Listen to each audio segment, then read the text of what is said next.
cheating, and my wife's medical problem. My story was like 1,000 others, 100,000 others, and happened every day of the week. Got up in the morning, and my beloved wife of 12 years would make me breakfast, wish me a good day at work, kiss me goodbye, and send me on my way. I went to work, worked 8 to 10 hours, and then went home to my loving wife, who cooked dinner and put it on the table. After dinner, we would sit on the couch and watch TV while holding hands or read until bedtime, and then go upstairs and make mad, passionate love. I would fall asleep thinking about how lucky I was to have a job I liked, a woman I loved, and a woman who loved me. Ruby and I met in college, fell in love with each other and dated for 3 years, and then got married right out of college. I wasn't Ruby's first, and neither was she mine. So our first lovemaking sessions weren't a series of mistakes. We both knew what we wanted from each other, and without the slightest hesitation, we let each other know where to push, where to touch, where to stroke, and the result was a sexual nirvana, the likes of which I had never experienced before. I was anticipating spending the rest of my life with this beautiful woman. Our journey to the wedding chapel was not an easy one. We were both strong people, and some of our disagreements were very sharp, and some went as far as breaking up. Ruby always found another friend and seemed to go out of her way to rub my nose in the fact that she was letting someone else possess her body. But somehow we always managed to be together again. I wasn't looking for anyone during these separations because, like most guys on a full soccer scholarship, I just didn't have any free time once practice and the season started. But that's not to say that every once in a while I had a little something to fall back on.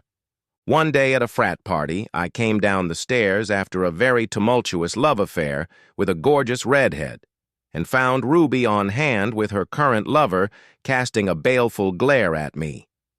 A couple months later, when we were back together, she made some barbed remark about that cheating redhead hanging all over you, seemingly oblivious to the fact that she was having sex with the guy she was with at the time when she saw Sally and me. I thought it was funny, smiled, and got a "what's so funny" in response. Anyway, we graduated from college, learned not to argue with each other, and got married. The next 12 years flew by quickly. I found a job I liked, was good at, and paid well. Ruby, who majored in computer science, got involved in starting a .com company and was one of the smart girls who managed to get out of it before the big crash. She made enough money that none of us ever had to work again. But I loved my job, and everyone has to do something, right? Ruby started a consulting business and worked out of our house. We bought some timeshares, a week in Vail, a week in Fort Lauderdale, and a week in Palm Springs. For the weekends, we flew to places we had never been and then came home.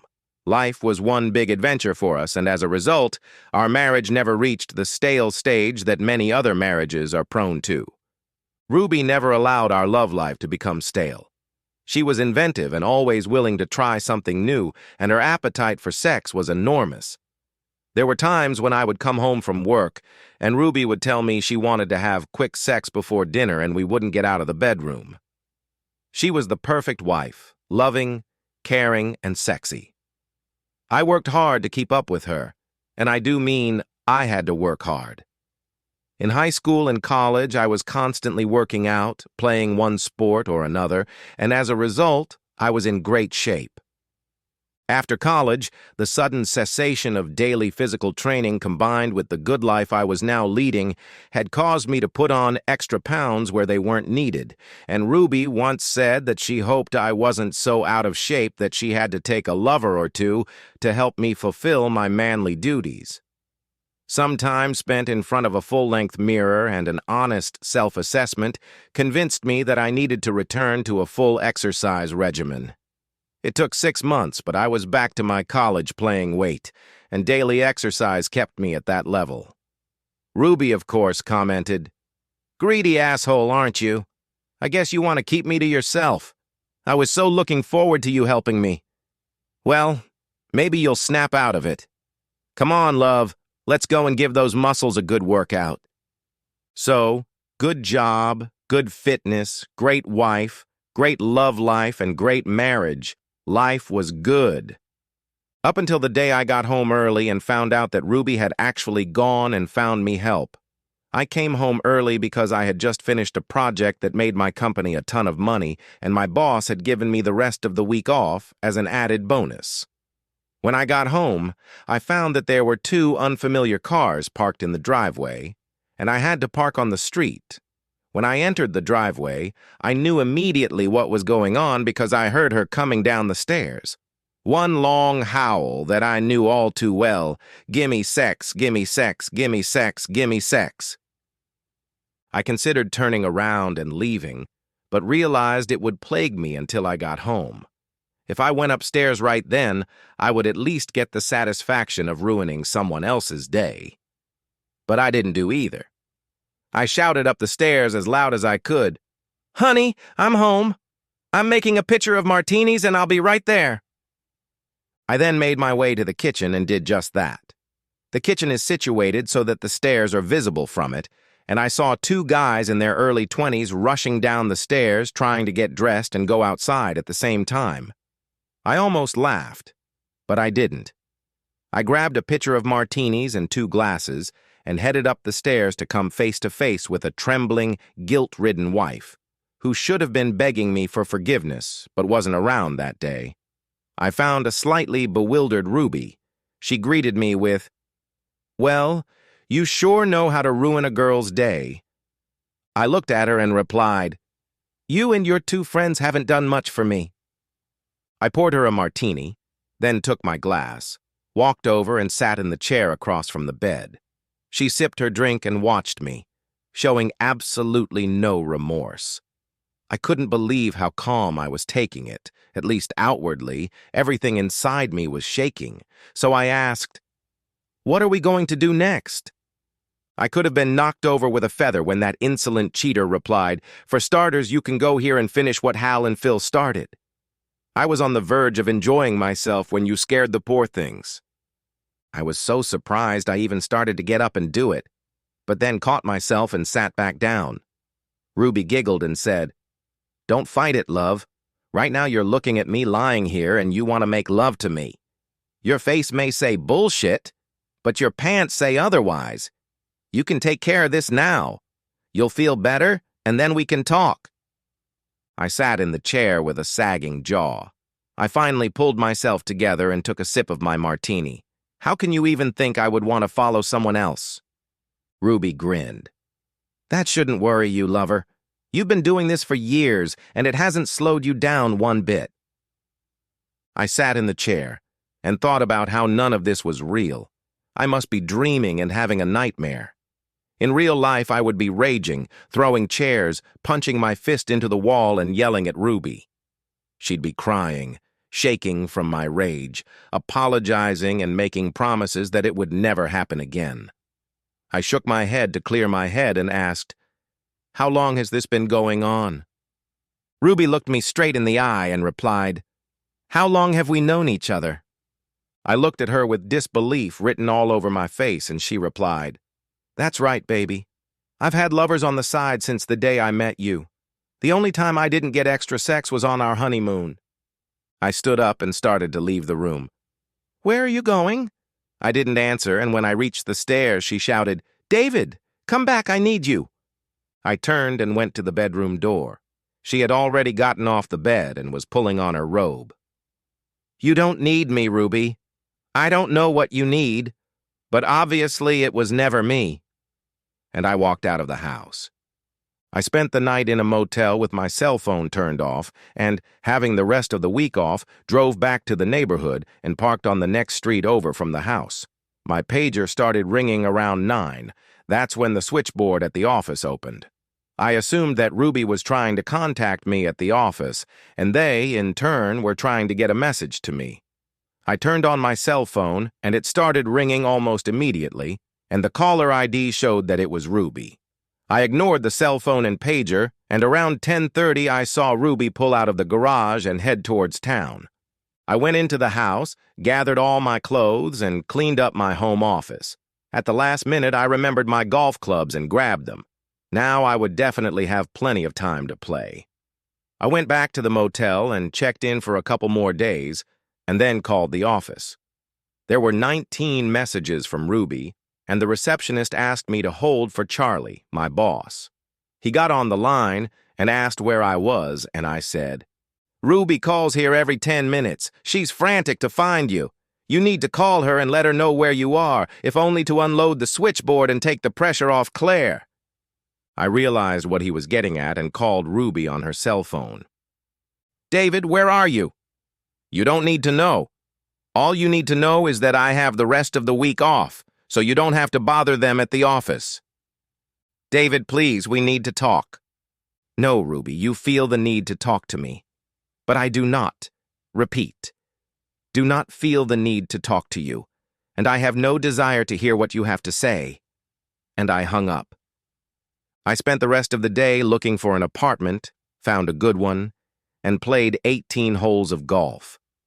The next day I moved in, went to Walmart for everything I needed to organize my household, and played a little more golf. Friday, Saturday, and Sunday, I worked out at the health club in the mornings and played golf in the afternoons. My cell phone rang almost every hour, and the caller ID always said it was Ruby, and I always didn't answer. Monday morning when I arrived at work, Ruby was standing in my assigned parking space waiting for me. I parked in the visitor's spot and headed for the door, but she beat me to it. "David, sooner or later we're going to have to talk, and you need to understand that I'm perfectly willing to make a scene here, follow you to the building and then to your office and do the same. I will follow you to the movies, to a restaurant, anywhere until you talk to me. I'll also call your office every 10 minutes until Charlie gets so sick of it that he orders you to talk to me. Why not save everyone the hassle and get it over with?" I gave in. "Okay, Ruby, go ahead and talk." "Not here, David.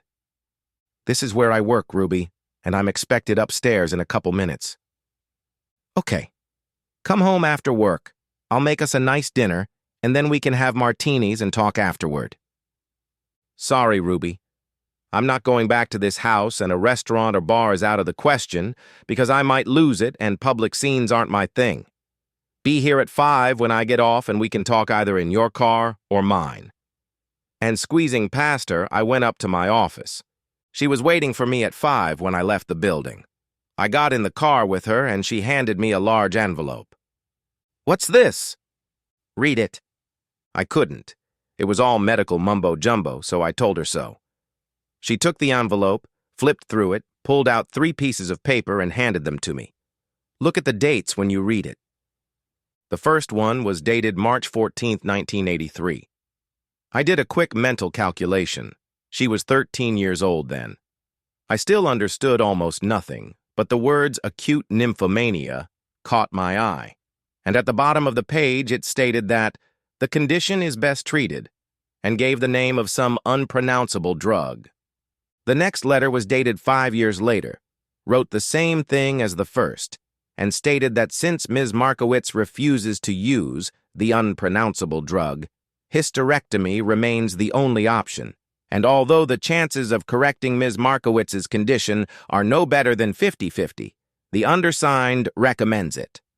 The third letter was dated a week before our wedding and contained the same as the other 2. I handed them back to her. She put the papers back in the envelope and looked at me. "I can't help it, David. I need to have sex or I'll go crazy. It started early on and hasn't stopped until now.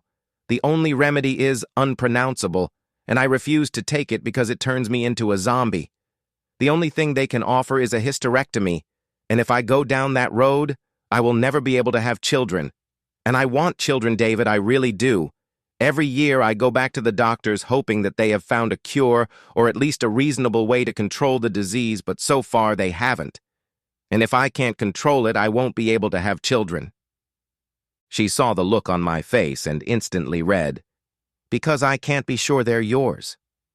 I want children, David, but I want to be sure that the man I love will be their father." We were both silent for a moment, and then I said, "Don't you think you should have shared this with me before we got married? If you had known, would you have married me?"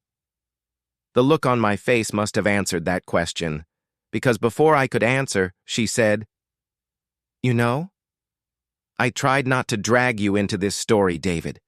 I knew what was going to happen, and that's why I started all those horrible fights in college so we'd be separated. I had sex with other guys and made sure you knew about it so you would be disgusted with me and hate me. But I loved you and couldn't get away from you, and we always managed to get back together. I know it was selfish of me to keep my secret from you, but I couldn't bear the thought of being without you. I sat in the car and looked at her but didn't say anything, and even though I had no idea what she expected from me, I could tell by her changed face that whatever it wasn't going to happen. That's it, baby. I just want you to know. I've had hundreds of men in my life, David, but you're the only one I've ever loved. And she started to cry. Go away! Please! Just go away! The next 2 months were miserable. Work kept me occupied during the day, but the nights alone in my apartment were horrible. I tried dating, and although the women I was dating seemed to be having a good time, I couldn't care less about them. I couldn't help but compare them to Ruby, and they always came up short. Ruby never tried to contact me again, and although I pulled out my phone several times to call her, I never waited for an answer. Neither of us called the lawyer, at least I didn't. I don't know if she called or not, but I never heard anything back. I didn't do it because I didn't want the hassle. And the only reason I might have gotten it was because I might get married again, and that was definitely not in the near or distant future. Once was enough for me. I was staring at the wall, trying to solve a problem I was having with one of my projects, when suddenly something clicked inside me. I grabbed my coat and headed out of the office. When I pulled up to the house, there were 2 cars parked in the driveway, and although I couldn't remember if they were the same cars as last time, I still knew their significance. I walked into the house to hear the same thing as last time, and then walked up the stairs. I took a deep breath and walked into the bedroom. She was having sex with 2 men. They still hadn't noticed me, so I cleared my throat and said, "Excuse me, sorry to interrupt, but I'm claiming my rights as a husband." Both guys looked at me worriedly, and Ruby froze. "Don't look at me," I said. "He's the one who needs your attention." It was a long day and an even longer night. All 3 of us took turns having sex with Ruby, and we did things I'd only heard of. When the 2 guys left and Ruby and I were lying in bed together, she said, "Welcome home, lover. Are you staying here or just passing through?" I rolled over to her saying, "Ask me in the morning." In the morning, I woke up to the smell of hot coffee and found Ruby waiting for me as I walked down the stairs. Over the past 24 hours, I had realized that my life without Ruby sucked, but at the same time, I knew that living with Ruby would be difficult if I couldn't accept the fact that I wouldn't be the only man having sex with her. We talked and came to an agreement. I would no longer come home during the day without calling first.